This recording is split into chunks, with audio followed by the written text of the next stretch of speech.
What happened? Well, it's alleged that there was discussions prior to the night of October 3rd about her gender. She had had sex with 2 of the boys that are in custody now, anal sex, and there was a 2-week difference. I guess she used the same excuse. It's alleged that she said that she was in her period. Mm-hmm. So they started putting things together, and Mm-hmm. and as her mom, I have to be honest, I don't buy that. Mm-hmm. I mean, I've been married 3 times, and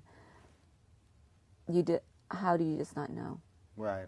I mean, I believe in my heart that the truth is you're bisexual, which is, I mean, there's nothing wrong with that. I mean, but tell the truth. So hey everyone, my name is Shannon and welcome to my channel. So the clip you just saw was from an interview with Sylvia Guerrero, who is the mother of Gwen Araujo, a transgender teenager who was murdered by a group of men back in 2002. Some of you may have already heard of this case. There was a Lifetime movie made about it called A Girl Like Me.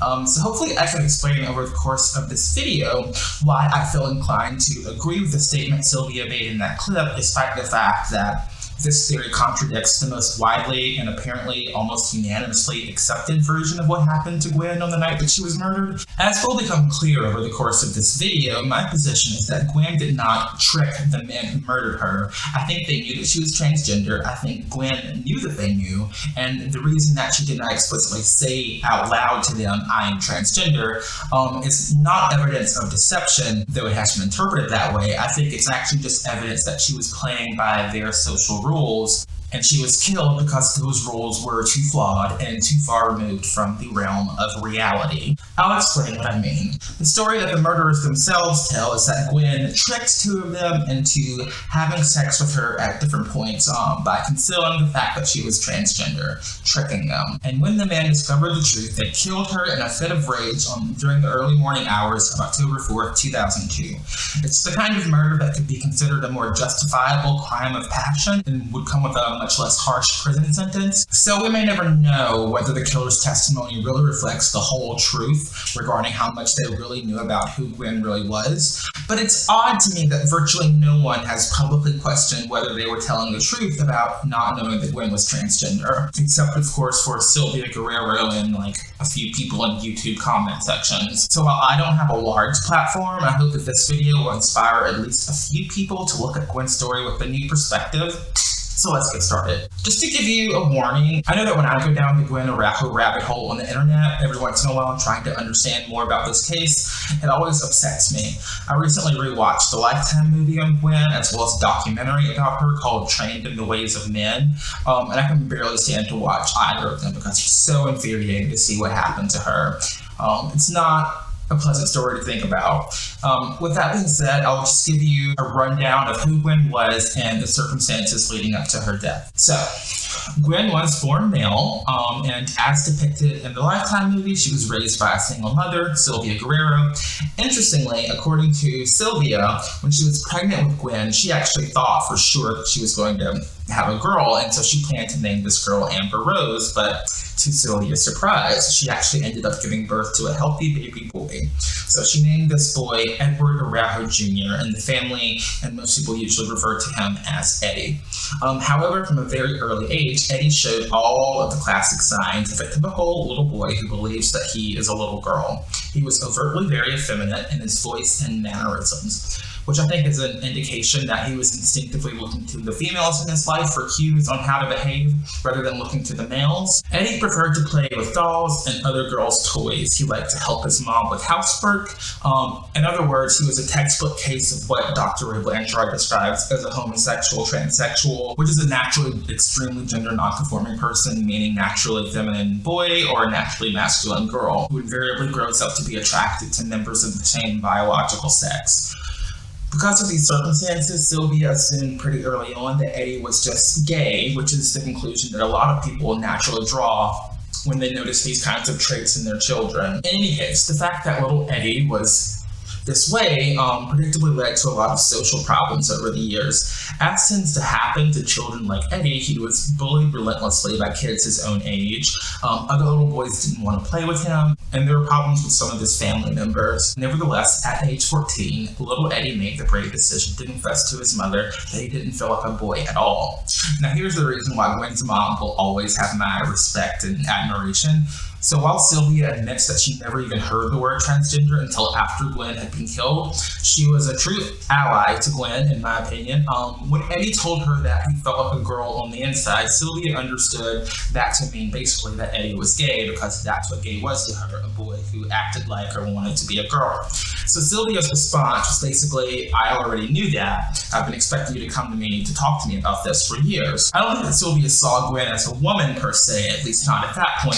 She saw her as her gay son Eddie, and she accepted that. She even took Gwen to buy new clothes, she bought her makeup, and just generally allowed Gwen, who she still couldn't help but to refer to as Eddie at that point, she allowed Gwen to be herself. So while Sylvia may not have been perfect in terms of using the right name and pronouns, I think it's clear that she nevertheless loved her child and respected her. She was certainly leaps and bounds ahead of a lot of parents of children like Gwen. In my case, for example, I was just like Gwen when I was a child, but a lot of my family members refused to accept it. They tried to like train me to not act feminine anymore, and the end result was that I was so ashamed of who I was that I didn't truly accept myself enough to transition until last year when I was around my 26th birthday. So I eventually naturally got to a place in life where inevitably nature took its course anyway in that regard, but it's hard not to look at those years before my transition as a little bit of a waste. So I think that's why I can sort of appreciate Gwen's mom so much.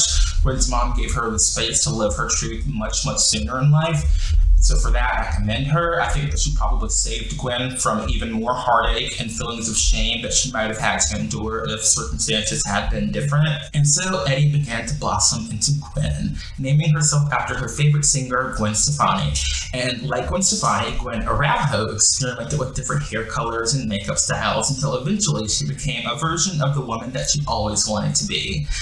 By the time that she was introduced to the man who would eventually take her life, Gwen was no longer the person who all the boys called bad names and bullied so mercilessly that she had to drop out of high school. Gwen was now their object of desire, a role that she apparently relished. When she started going to weekend parties at the home rented by Jose Morel and his brother, Gwen did exactly what I would do. She did exactly what a lot of girls do, which is she reveled in the attention that she was getting from guys. She liked to tease them, flirt with them.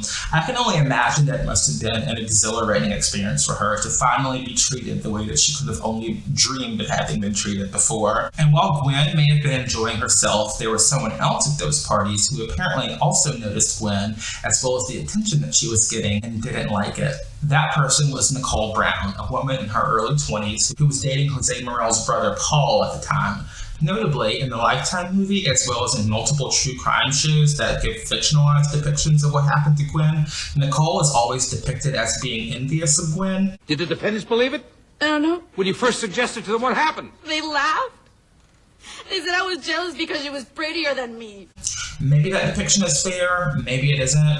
I don't think Nicole has ever explicitly said in her later interviews or trial testimony what she thought of Gwen, but I'm inclined to think that people simply seem to glean her true feelings from her actions. Perhaps that is just sexist stereotyping, or perhaps it's simply the conclusion that would be reasonably drawn by anyone with enough life experience to recognize how a jealous woman characteristically behaves. In any case, the official narrative about Gwen's murder is that genuine suspicions about Gwen's gender finally emerged after a fight broke out at a party between Gwen and Nicole. Apparently Gwen started dancing on a table, probably to the delight of some of the men who were present, and Nicole started challenging Gwen to take off her clothes and strip for the men.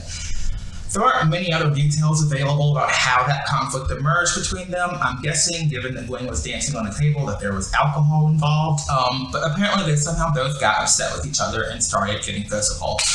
As the story goes, Even though Gwen was smaller in build than Nicole was, Gwen easily overpowered her, and the men apparently thought this was very odd and began to speculate about the possibility that Gwen might be biologically male. Again, I don't really buy that that's the whole truth, but that's the official narrative that people accept. Apparently, the men later had a conversation where Gwen's name came up, and the two men who had had sex with Gwen started comparing notes. Michael Magnuson had had oral sex with Gwen, while another of the men, Jose Morel, had had anal sex with Gwen. Both men revealed that Gwen told them that she couldn't have vaginal sex with them because she was on her period. But when the two men compared the timeline of when those sexual encounters occurred, it was obvious that she couldn't have been on her period during both encounters. After that, the men continued to seriously discuss the possibility that Gwen was really biologically male, and they vowed that they would learn the truth, and if Gwen turned out to be male, they would take care of her Tony Soprano style, as one of the killer's Jaron neighbors later revealed. So on the night of Gwen's murder, she attended what she believed was just another weekend party at the Morel house. But when she got there, the men soon started questioning her about her gender. When they would ask her, "Are you a man or a woman?" she would nervously try to brush the question off without answering directly. Eventually, Nicole Brown, of all people, suggested that if they really wanted to know, they should pull down Gwen's skirt to see for themselves. Following her advice, Michael Magnuson forced Gwen into the bathroom, but for some reason he was unsuccessful, so Nicole Brown went into the bathroom herself and reached between Gwen's legs. She apparently then ran out of the bathroom yelling, "I can't believe it, it's a fucking man, I can't cope with this." Apparently she couldn't be 100% sure that she felt a penis though, so as Gwen was trying to escape for her life out of the front door, the man stopped her, and at some point they pulled her skirt and underwear down, and everyone saw Gwen's male genitalia. From there, Gwen was brutally beaten over the course of several hours. According to the medical examiner, Gwen's official cause of death was strangulation in association with blunt force trauma to the head, meaning that if she hadn't been strangled, she most likely would have still died from the result of the blows from the beating. The killers then drove her body to the El Dorado National Forest, where they dug a shallow grave and threw her body inside before covering her with rocks, including one rock that was so big and heavy that it crushed the side of Gwen's face. After finishing up the job, the men got back into the truck and stopped at McDonald's for breakfast. They vowed never to speak of the murder again. They must have assumed that because Gwen was transgender, that she was a nobody, that nobody would care about her disappearance or look for her. However, in her last conscious moments, Gwen had pleaded with the men, telling them, "Please, I have a family." And indeed, Gwen did have a family. In fact, Sylvia noticed immediately that her child was not back home the next morning and that she hadn't called, she hadn't tried to contact anyone, and this was very disturbing to Sylvia, so she called the police. Perhaps predictably, the police assumed Gwen was a runaway, which is an assumption that I notice police often make in these cases. I guess it's based on a generalization that I'm guessing may usually be true, but that is untrue often enough that police fail to do their jobs in a lot of missing persons / murder cases. So very thankfully in this case, one of the killer's Jaron neighbors was too rattled to keep his mouth shut for very long, and he ended up venting about his role in the crime to others, including one friend who went to the police about it. Word also eventually got out to Gwen's family that a rumor had been spreading about a boy dressed as a girl who was murdered at a party, and so they reported this to the police too. So the person who reported Jaron neighbor's confession, this person deserves an award. They're awesome. The police talked this friend into wearing a wire and getting Jaron to talk about Gwen's murder again. So thanks to that friend, the police were able to confront Jaron and ultimately strong-arm him into confessing his role and leading them to the location of the body. From there, the trial began. But before we talk about the trial, let's just re-examine the circumstances leading up to Gwen's death. The killer said it didn't suspect Gwen's true gender until the night that she got into the fight with Nicole Brown, because Gwen apparently kicked her ass or whatever. I'm not sure that makes any sense at all. If I saw a female friend beat up a bigger female friend, I'm not sure if my first thought would be, "Oh, well, she must be biologically male." I mean, maybe with my friend, since I'm a tranny, I may think that. But in general, if this were ordinary circumstances, I think at most I would just think, wow, I guess she's been getting her protein. Maybe she works out. Maybe she has good genes. Just assuming that she's male seems like a gigantic leap in logic to me. But maybe I'm wrong. I don't think I am, but maybe.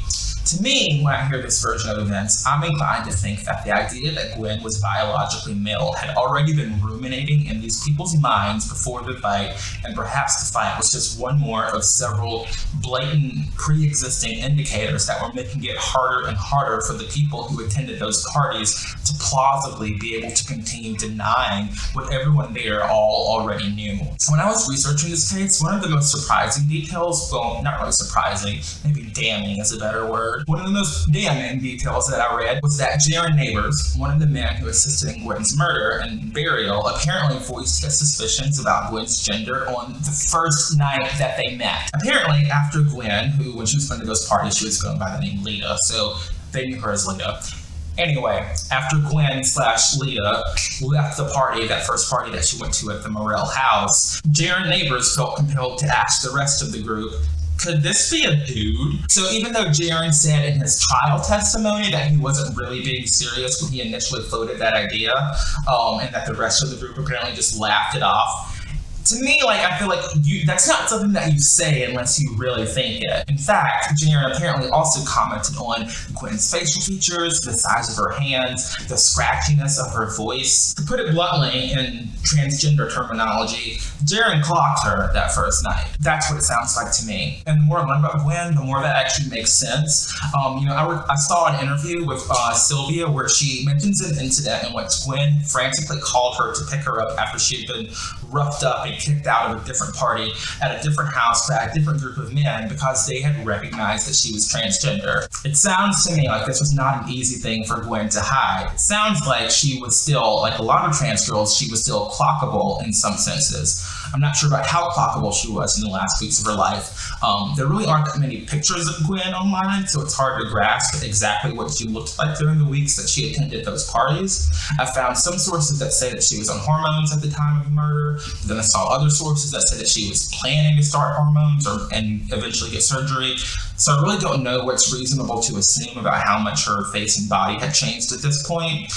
In some of her earlier photos, you can find online her hair is shorter and her features don't look as soft, but then in other photos, her hair is longer and her features look softer. But there's also this photo I found where her hair looks more like what it looked like at the time of her death. But I looked at that photo and I can tell that that's a trans girl. I also remember seeing one crime show where there was one of Gwen's friends on there, and she was talking about how Gwen liked to go out at nighttime because the nighttime lighting hid some of her features. And then I think I saw an interview where her mom said that on the night that Gwen went to that party and got murdered, when she was getting ready for the party, she had warned Gwen repeatedly not to wear a skirt because she thought her legs were still too muscular. So all of this is completely normal and to be expected for a transsexual who has gone through male puberty and who is early in their transition. A lot of people think that if you say that a trans woman is clockable or that if someone clocks her, that that's insulting her appearance. But the fact of the matter is, we can all see Gwen was a very beautiful girl. She was much more beautiful than a lot of trans women who are completely passable, who've been on hormones for a decade. It's also worth noting that even trans women who are years into their transition and look unclockable to me still do get clocked. I remember watching an interview with Angelica Ross, a transgender actress from the television show Pose. She talks about an incident that at the time was, I guess, still relatively recent, where she was walking down the street in New York and this group of men started yelling transphobic slurs at her. And I remember thinking, she does not look male at all. How did they clock her? Even Miriam Rivera, who was this gorgeous trans woman who was unfortunately died under mysterious circumstances a year or so ago, she was a reality show star and appeared on Big Brother, and one of the guys in the house apparently clocked her within minutes when she showed up. And I'm still confused about how on earth anyone could have clocked her. Maybe he'd seen her on TV before or something, I don't know. My point is that the fact that Gwen may have still been clockable to people at these parties, that in no way diminishes her. It doesn't make her any less beautiful or any less feminine. It's just a fact of life that when you're transgender, some people are going to be able to clock you. So in any case, it's not shocking to me that at least one person, Jaron Neighbors, was able to clock Gwen on the first night, and that She had apparently been clocked and kicked out of a different party a few weeks earlier. Another of the details about Gwen's case that is also quite striking to me is the fact that she got into this fight with Nicole Brown, and that fight was so consequential in how people saw her. So she's dancing on this table, and then Nicole Brown comes up, challenges her to take off her shirt and strip for the men, and somehow from there a fight ensues.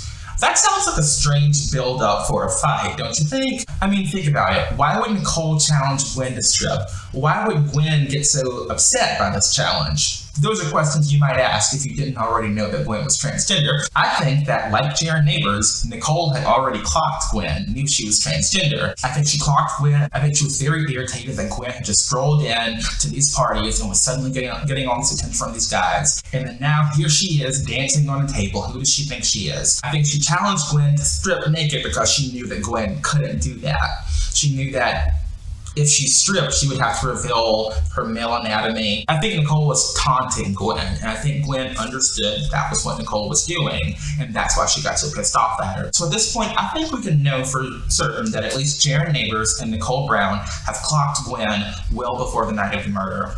So what about the others? What about Jose Morel? Well, we know that Jose Morel had engaged in anal sex with Gwen, who told him she was on her period as an excuse and wouldn't even let him touch her genital area, but was totally cool with anal sex. That sounds odd enough on its own for me to have questions. And also consider the fact that his behavior and statements on the night of Gwen's murder were strange, to say the least.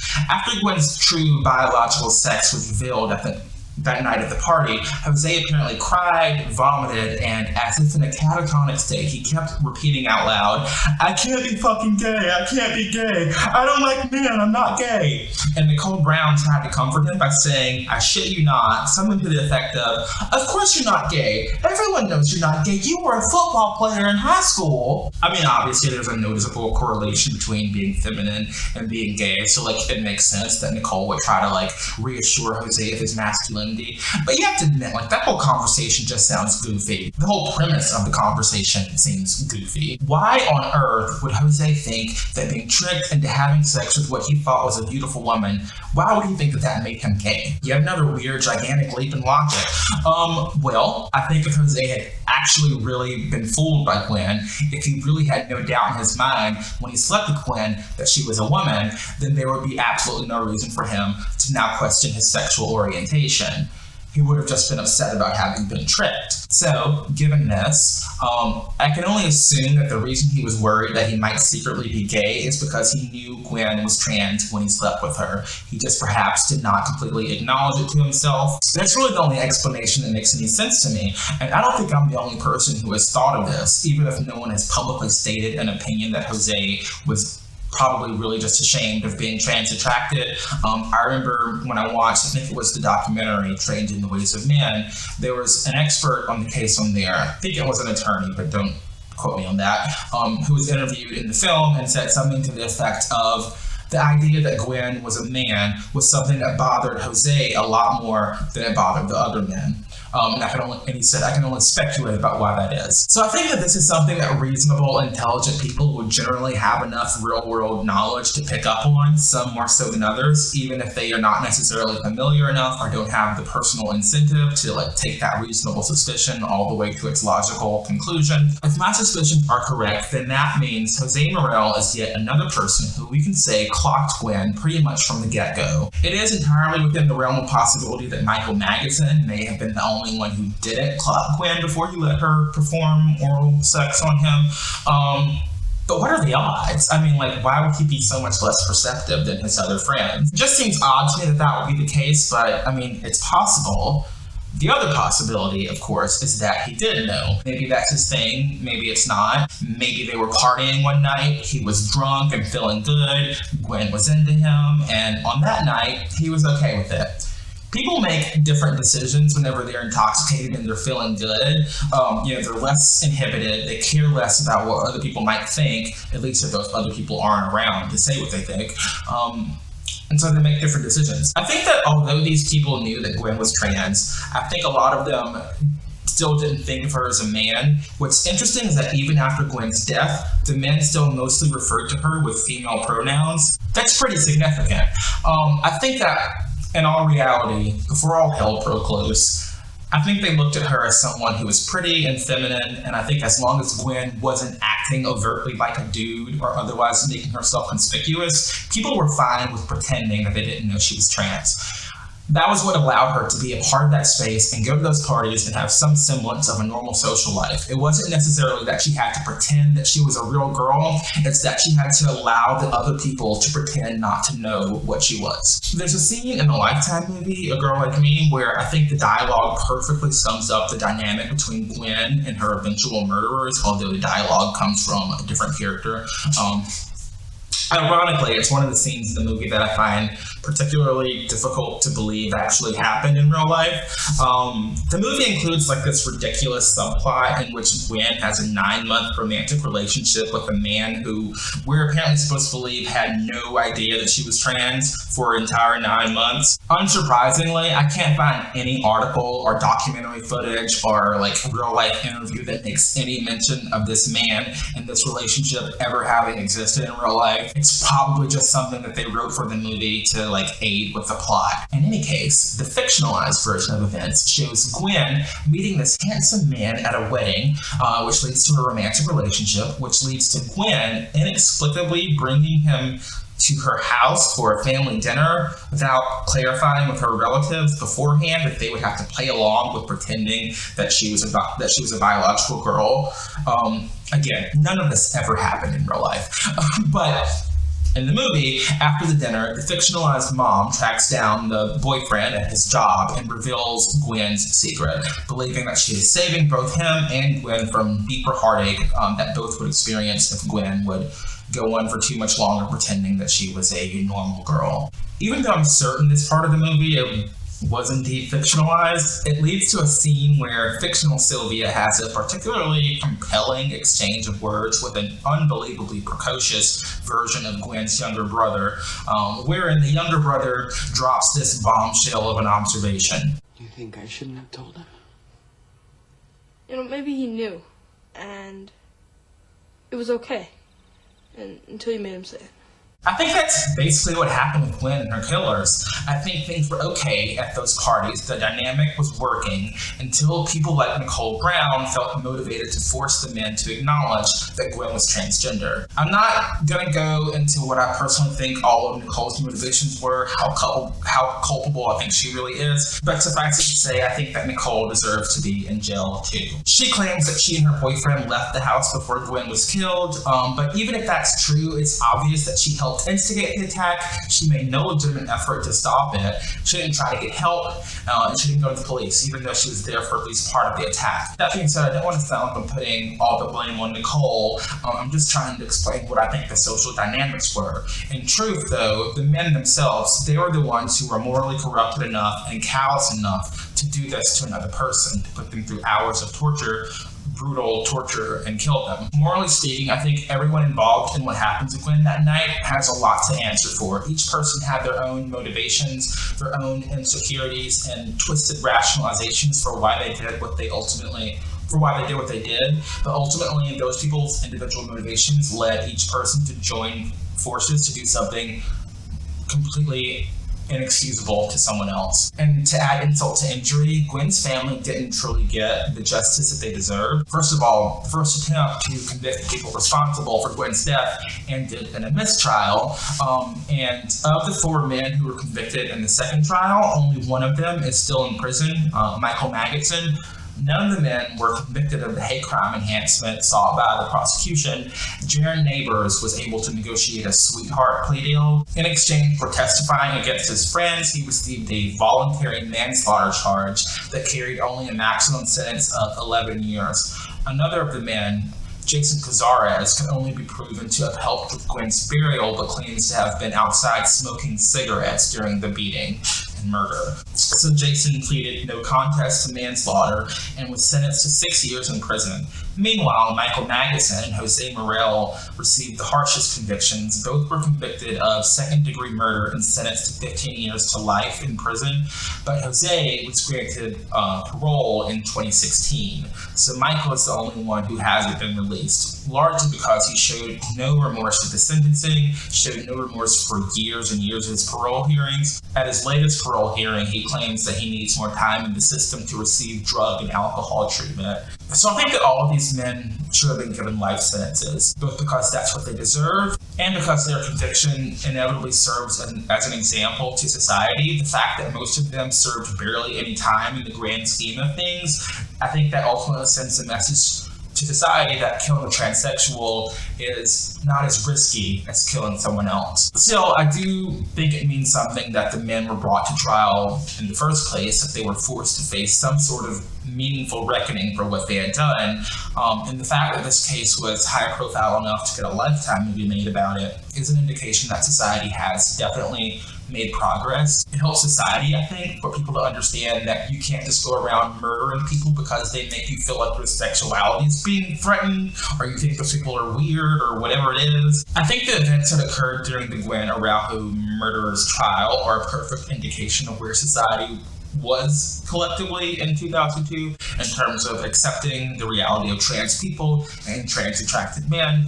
I think at that point society was becoming more comfortable with viewing transgender people as relatable and as empathetic, but for whatever reason they weren't completely comfortable confronting precisely why Gwen was killed yet. Hopefully we can start to do that now. I think the whole Gwen Araujo narrative, including the Lifetime movie, is part of what enables society to perpetuate what has become a toxic, delusional myth, which is that trans women are murdered simply because we trick men into thinking that we're biologically female, and then those men kill us when they discover our deception. I think this narrative is utterly delusional. I see this get repeated in any comment section about any trans woman that's murdered. There's people in the comment section speculating that is what must have happened. She must have tricked some man. What bothers me most on videos about Gwen is people will say, well, I don't think she deserved to die, but she shouldn't have tricked those guys. A lot of times when you look at pictures of trans women who have been murdered, it's pretty clear that a lot of them would not have been capable of tricking anyone if they wanted to. And in fact, when you look at cases of trans murders that have been solved, a lot of the times it's a boyfriend that killed them, it's someone they slept with, perhaps it's a crime related to sex work. A lot of times it's, I think, either what usually happens in a murder where two people get into an argument and it turns violent. That's the case a lot of times. And then other times, there are cases where it's very clear that the murderer targets members of the LGBT community. There's one case I'm thinking of, I forget the victim's name. A trans woman was murdered, and then they found the guy who killed her, and then it came out that he had also killed a gay man before he killed her, and they know that he was the one who did it, who killed the gay man, because they found his DNA in a condom at the scene of the crime. Okay? I think people, for whatever reason, don't want to admit that there are a lot of men out there that actively pursue transsexuals, and unfortunately they'll become violent transsexuals either because they're afraid that someone's going to find out, or because they're ashamed of what they've done. They blame the transsexual for their own desires. That's something that society has got to learn how to reckon with. There's a fair number of people who seem to prefer to believe that the only way that a man would sleep with a trans woman is if we trick them. I think some people think that homosexual, transsexuals, HSTSs have no right to try to make ourselves attractive to men who would ordinarily be attracted to biological women, and that doing that in itself is a form of trickery, which a lot of those men pursue us and like the idea that we are different from biological women, but people like to look at it in a way that makes sense to them and validates them and what they want to believe about the world. There's a lot of things that I hear trans activists say that I think are not quite getting to the real point, or that I think are not important, but this is one particular issue that I feel passionately about, where I think that transsexuals need to stand up for ourselves and say that you're not gonna go around blaming us for something that's not our fault. People love to think that transsexuals are the crazy ones, that we're the delusional ones, yet society is willing to accept these delusions about why men kill us in order to avoid confronting truths that they don't like. Anyway, I'm gonna stop before I I worked myself into a frenzy. I just want to say thank you for watching. If you liked this video, first of all, please, I'm going to include a link to the documentary about Gwen. You can watch it for free online. I encourage you to learn more about her murder and about other trans murders. And I plan to talk about this issue more on my channel. So if you like my channel, please hit like on this video so that it ranks higher. And please hit subscribe, and I'll see you guys in the next video. Bye, y'all.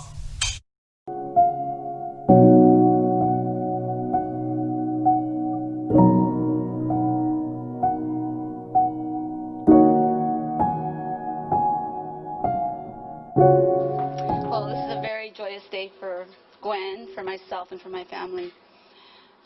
As you can see, her name is no longer Edward Araujo Jr., but Gwen Amber Rose Araujo. Gwen chose the name Gwen from the famous singer Gwen Stefani of the group No Doubt.